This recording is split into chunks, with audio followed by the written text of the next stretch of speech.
آج کی ویڈیو میں ہم آپ کے ساتھ شیئر کرنے جا رہے ہیں ایک ایسے عظیم شخص کی داستان جس نے انتہائی غریب گھرانے میں آنکھ کھولی اور والد ایک مزدور تھے جن کے پاس اتنے پیسے بھی نہیں تھے کہ وہ اپنے بچوں کی تعلیم و تربیت کر سکیں، مگر اس بچے نے اپنی تعلیم کا سارا خرچہ خود اٹھانے کا فیصلہ کر لیا۔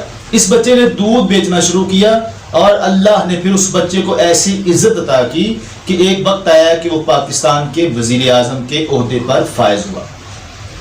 ناظرین، آپ دیکھ رہے ہیں بآواز بلند، میں آپ کا میزبان بلال ہاشمی۔ ویڈیو میں ہم آپ کو بتائیں گے کہ کیسے غریب گھرانے میں آنکھ کھولنے والے بچے نے خود اپنی تعلیم کا سارا خرچہ اٹھایا، جو کہ تعلیم حاصل کرنے کا جنون رکھتا تھا۔ اس نے خود اپنی تعلیم کا خرچہ اٹھایا اور اس نے اپنی تعلیم کے اخراجات پورے کرنے کے لیے دودھ تک بیچا۔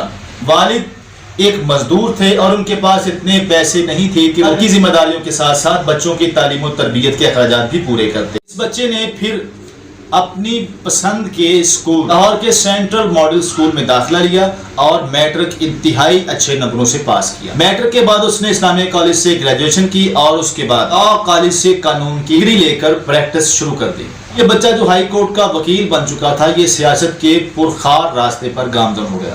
یہ سب سے پہلے صوبائی اسمبلی کا ممبر بنا، پھر چیف منسٹر پنجاب کے عہدے پر فائز ہو گیا۔ اس کی اگلی منزل مرکز میں وزارتیں تھیں، وہ اسپیکر قومی اسمبلی بھی رہے۔ ایک سب سے جو خاص سب سے بڑی بات وہ یہ کہ یہی دودھ بیچ کر اپنی تعلیمی اخراجات پورے کرنے والا بچہ وقت ایسا آیا کہ جب یہ نگران حکومت کے وزیر اعظم بنے۔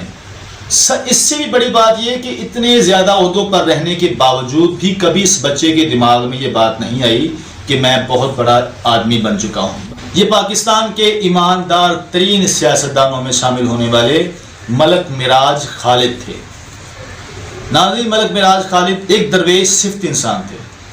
انہوں نے ثابت کیا کہ اگر آپ کا جذبہ قائم ہے، آپ کی ہمت قائم ہے، تو پھر آپ کچھ بھی کر سکتے ہیں۔ اگر آپ کے پاس جذبہ ہے، اگر آپ کے پاس عزم ہے، تو پھر آپ مفلسی غریب گھر میں پیدا ہونے کے باوجود بھی پاکستان جیسے ملک میں وزیر اعظم تک بن سکتے ہیں۔ سیاست سے الگ ہونے کے بعد ایک روز وہ چیمبر آف کامرس لاہور کے سابق چیئرمین پرویز حنیف صاحب کے ہمراہ اسلام آباد گئے۔ وہاں ان کو یاد آیا کہ ان کے 2 بینکوں میں اکاؤنٹ ہیں۔ جب ایک بینک میں جمع رقم نکلوا کر اکاؤنٹ کلوز کروایا تو وہاں سے 25,000 روپے نکلے۔ بینک کا اکاؤنٹ کلوز کروایا تو وہاں 17,000 روپے وصول ہوئے۔ پرویز حنیف صاحب ان کے ہمراہ تھے۔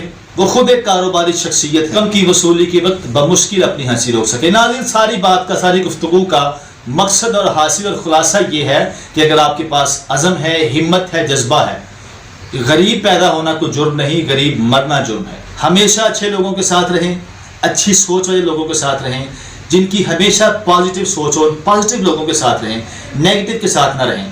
آپ نہیں کر سکتے ہیں اور آپ کر سکتے ہیں میں صرف فرق ایک نہیں کا ہے۔